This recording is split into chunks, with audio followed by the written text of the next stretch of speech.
Tell me what's on your mind. All you've got to do is dial the number 1300 564 652 and you can tell me all about it.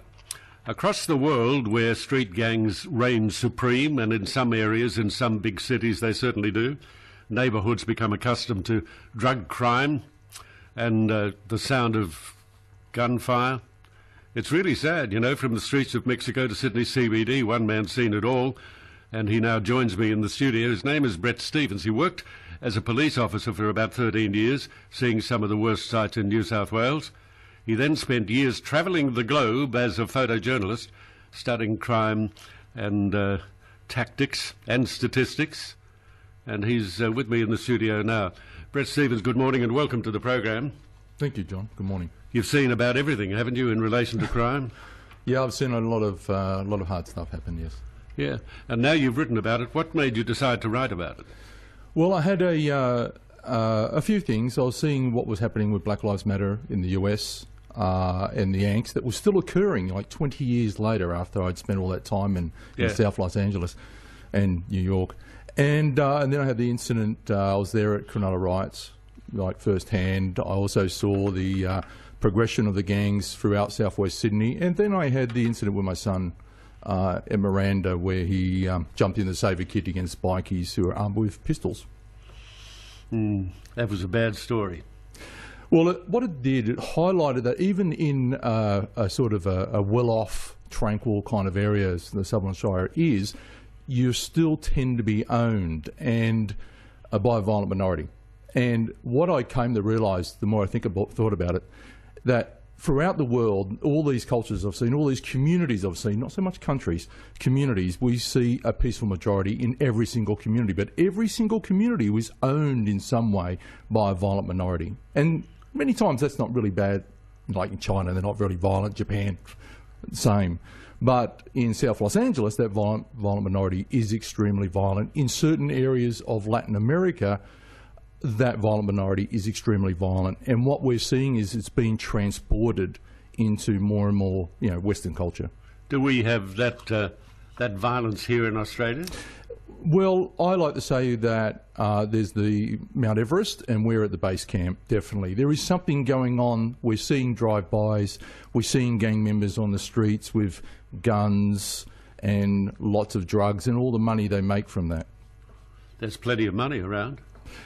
Well, also what I came to see, so part of the story is that you start here and you go back to Los Angeles, and I'm in Los Angeles on the street with the police, and I had a mindset when I was working as a cop at King's Cross and the TRG. I was probably pretty cold and callous in regards to human suffering, particularly the enemy, who I saw as the enemy. And on the streets of Los Angeles, you see what they do and the chaos and the carnage that they inflict on their own communities.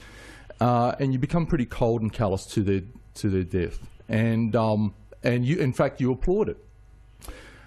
And then I had the opportunity to work with gang members in a facility. So I lived in a house with 6 gang members, and these are like the creme de la creme. These are the Bloods and the Crips and Norteño and Sereno. So they're mainly black and Hispanic gang members. And okay, but how did you get away with living with them? Well, I'm in a facility, so I'm working as a facility manager, and my job is to supposedly to break them of the gang culture.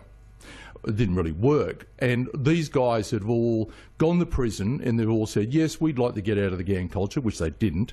And so they moved into a house with me, and here I am working with guys like who have nicknames such as Little Monster, the Creeper, Joker and Rascal, and I'm able to bring out their personalities, and they're teaching me about their lifestyle and why they do it. And some of these guys, by the way, although the Creeper is evil, you know, truly an evil guy, right? And the Little Monster is truly cruel. But then guys like Rascal and Joker and J-Roo actually had a lot of humanity and empathy, even though they had shot people and were drug dealers. And were you there to reform them? Supposedly, yes. It didn't really work because they were totally drunk on the gang life. They loved being gang members and they saw their whole future aligned to being gang members. And the more I listened to them, the more I come to understand that they were being indoctrinated by a system that was all linked to selling drugs from the cartels. Does the same sort of indoctrination take place here in Australia? Yes. In some way, shape or form it does. In the bikie gangs, they have a dogma, right? So you will follow these principles, you'll be punished if you break these rules. The same thing developed in the Bloods and the Crips, but was really championed by the Latin gangs such as the Latin Kings and the Norteños. And you can read about that in this story. Okay, in Australia, is the gang problem getting worse or getting better? Well, getting worse. If you just think about it, where it was 20 years ago or 10 years ago, it will fluctuate, by the way. But at the same time, we've got stories right now that our prisons are overcrowded. Okay, they're going to build more prisons. So we've followed America hand in hand. And if we think about imprisonment is linked to the drug trade, Australia, according to the UN, of Office on Drug and Crime, out of 130 countries, Australia and America are both in the top 10 for drug use per capita in the world. We're in the top 10. Is that right? Yes. Per capita, obviously. I'm not surprised about America. I am a bit surprised about Australia. We've seen the rise of people like IS, Islamic State. Is that the same sort of mentality that the gangs have?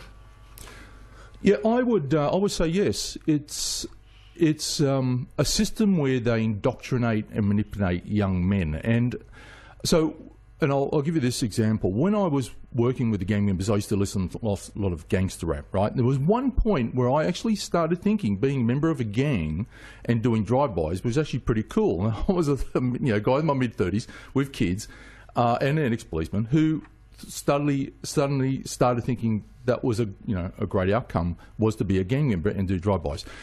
I went and did a terrorism course, and it was run by an ex-Navy SEAL, and we had to watch lots of American soldiers being blown up, because they have all the video footage, and it was all run to music. And he said to us, "How cool is the music?" Right? And I suddenly realised, my God, it's very similar to the whole, it's indoctrinating and making this whole process of combat cool. And these guys enjoy combat and are attracted to it. I think it's the same probably for those joining the Islamic State. Yeah. Is Islamic State going to continue to rise, or will it fizz? I would say it may even morph into gangs, because now they've got all these guys who need to earn money. The biggest earner for that is in the drug trade, and the biggest earner for the drug trade is the Western world. If you think about a kilo of cocaine in America is worth like $100,000 on the street compared to $2,000, in Colombia, and it's $200,000 in Australia. Well, where are you going to go? You're going to go to where the money is. And that's why I think Europe right now is going to face what's gone on in America. And I can give you a quick rundown of what they're going to face. Quick.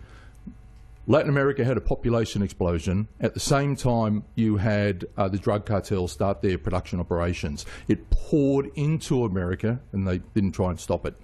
The Latin Americans started establishing their gang culture, which is the logistical routes into the American culture. The black communities basically were reeling against it, and I had black officers saying, "What the hell's happening?" And we're afraid. And it basically morphed right through the society with their logistical routes. The same thing from Africa into Europe is going to occur, or is occurring. Okay, it's a pretty tough story, but it's a story that needs to be told. You've told it very well. The book is called A Hard Place, and it's written by Brett Stevens, to whom I've been speaking. You can get it at better bookshops, or I suppose you can get it on Amazon or Bookpedia. Is that what it's called? Booktopia. Yeah. Booktopia. Go to your bookstore. Support your bookstore if you can, because they should have it in stock. Brett Stevens, A Hard Place, and a pretty hard book by the sound of it. Brett, thank you very much for coming by. I wish you lots of luck. What's in the melting pot? Are you doing another book? Yes, we've got lots of books planned now. Okay, so you like books now? Yes.